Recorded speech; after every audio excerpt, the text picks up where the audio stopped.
Hi guys, இன்னைக்கு நம்ம பேச போகிற டாபிக் என்ன அப்படின்னு பார்த்தீங்கன்னா பேச்சுலர் லைஃப். பேச்சுலர் லைஃப் அப்படிங்கிறது எப்படி இருக்கும்? பசங்க மட்டும் இருப்பாங்கப்பா, ஜாலியாக இருக்கும், அப்படி தானே இருக்கும். பட் ரியாலிட்டி அப்படின்னு எடுத்துக்கிட்டீங்கன்னு வச்சுக்கோங்க, சத்தியமாக அப்படி இருக்கவே இருக்காது. ஓகேங்களா?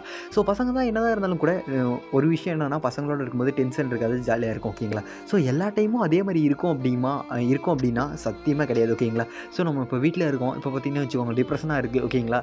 கடுப்பாக இருக்குது. ஓகேங்களா? பசங்க கூட இருந்தால் ஜாலியாக இருக்கும். அப்போ யோசிப்போம், இப்போ பேச்சுலர் பசங்களாம் எப்போவுமே பசங்களோடயே தானே இருக்கானுங்க, அவனுங்களுக்கெல்லாம் எப்போவுமே ஜாலியாக தானே இருக்கும் அப்படின்னு சொல்லி. பட் பேச்சுலர் லைஃப் அப்படி கிடையாது. ஓகேங்களா? நீங்கள் எக்ஸ்பெக்ட் பண்ணுறதுக்கும் அப்படியே ஆப்போசிட்டில் இருக்கணும். ஒரு பையன் பேச்சுலராக இருக்கான் அப்படின்னா, அவன் டெய்லி காலையில் நேரமாக எழுந்து சமைச்சு பார்த்தீங்கன்னு வச்சுக்கோங்க, நேரமாக எழுந்து சமைச்சு ஆஃபீஸுக்கு போகணும். ஓகேங்களா? ஆஃபீஸுக்கு போய் பார்த்தீங்கன்னு வச்சுக்கோங்க, ஒர்க்கு மேலே ஒர்க்கு செஞ்சு டயர்டாகி திரும்ப வீட்டுக்கு வந்தாலும் கூட வீட்டில் வந்து என்ன பண்ணுவான், நீங்களே யோசிச்சு பாருங்கள். வீட்டுக்கு வந்த உடனே வீட்டெலாம் பார்த்தீங்கன்னு வச்சுக்கோங்க தொடச்சி, வீடெல்லாம் கூட்டி பெருக்கிட்டு, அதே மாதிரி பார்த்தீங்கன்னு வச்சுக்கோங்க துணியெல்லாம் க்ளீன் பண்ணிவிட்டு, சாப்பாடு செஞ்சு சாப்பிட்டு இவ்வளோ வேலை இருக்குது. ஓகேங்களா? ஆனால் இந்த வேலையும் செஞ்சுட்டு திரும்ப ஒருத்தன் பார்த்தீங்கன்னு வச்சுக்கோங்க அப்படியே டே பை டே ரிப்பீட்டடாக ஓடிட்டே இருப்பான். ஓகேங்களா? ஸோ செலவு அப்படிங்கும்போது பேச்சுலர் லைஃப்பில் அவ்வளோவா பண்ண மாட்டாங்க. மேபி ஏன் அப்படின்னா, ஏன்னா பார்த்தீங்கன்னு வச்சுக்கோங்க, ஒரு பேச்சுலராக ஒரு பையன் போய் ஒர்க் பண்ணுறான் அப்படின்னா, வீட்டை விட்டு போய் ஒர்க் பண்ணுறான் அப்படின்னா, அவன் பார்த்தீங்கன்னு வச்சுக்கோங்க சேவிங்ஸும் வச்சுக்க மாட்டான்.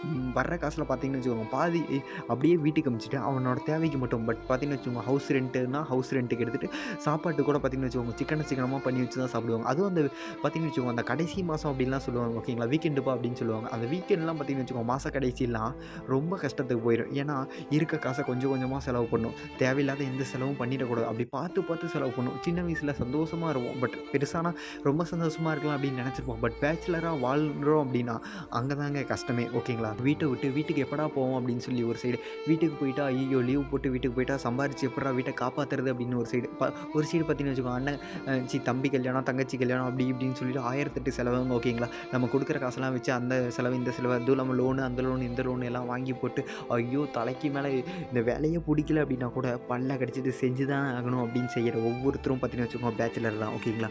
அந்த மாதிரி ஒரு பேச்சுலர் லைஃப்பில் அவ்வளோ கஷ்டத்தை அனுபவிச்சுட்டு கடைசியில் பார்த்தீங்கன்னு வச்சுக்கோங்க ஒரு கல்யாணம் பண்ணி அப்பயும் பார்த்தீங்கன்னு வச்சுக்கோங்க கடைசி வரைக்கும் ஓடிக்கிட்டே தான் இருக்கும். ஒவ்வொருவோட பேச்சுலர் லைஃப்பும் கஷ்டம் தான். ஓகேங்களா? ஒவ்வொருத்தரோட லைஃப்புமே வெளியே இருந்து பார்த்தா ஈஸியாக தான் தெரியும், ஜாலியாக தான் தெரியும், செம்மையாக சூப்பராக ஒர்த்தாக தெரியலாம். பட் ரியாலிட்டி என்ன அப்படின்னு பார்த்தீங்கன்னு வச்சுக்கோங்க, ஒவ்வொருத்தரோட லைஃப்லையும் நீங்கள் உள்ளே வந்து பார்த்தீங்க அப்படின்னா தான் தெரியும். உள்ளே வந்து பார்த்தா தான் தெரியும் பேச்சுலர் லைஃப்னால் எவ்வளோ கஷ்டம் அப்படின்னு.